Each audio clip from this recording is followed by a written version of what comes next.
Tak apa pantun tak lagi.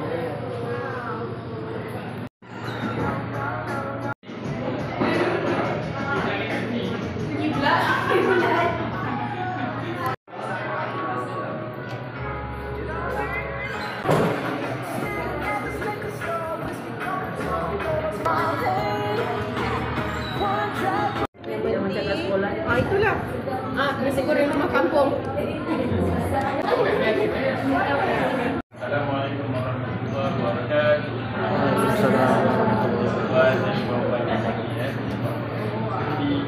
Terima kasih kepada Tuan Haji Azizi selaku pengacara majlis lah yang hari ini. Sebenarnya saya ucapkan terima kasih kepada Barisan DJK, guru serta yang dirai Ustazah Efi dan Ustazah Ashigin malam ini. Terima kasih semua hadir. Okay. Assalamualaikum warahmatullahi wabarakatuh. Terima kasih banyak. Terima kasih banyak kepada hadir. Memang tak menyangka lah. Dia jumpa baca ni tak payah. Kata dia tak payah. Okay, bismillahirrahmanirrahim. Assalamualaikum warahmatullahi wabarakatuh. Pertamanya memang saya rasa gembira lah dapat bersama kembali berkumpul dengan kawan-kawan lama. Pertamanya ialah sebelumnya sudah bersama dengan kawan-kawan saya lain. 18 tahun adalah bukan waktu yang singkat sebenarnya. Tapi saya menghuni 18 tahun tu dengan segala cerita yang kita bersama dengan Barisan DJK, terutamanya Barisan DJK yang paling senior kita kat sini, Encik Azhar. Saya respect dia lah.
Itulah yang lainnya tu. Ada lagi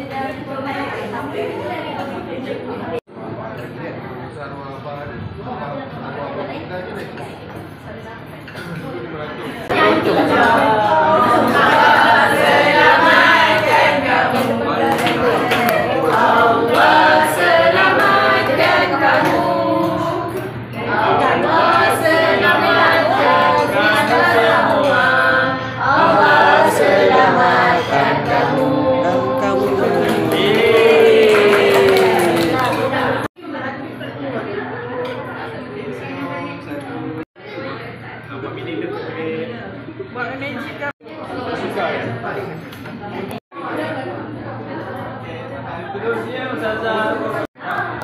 Dia duduk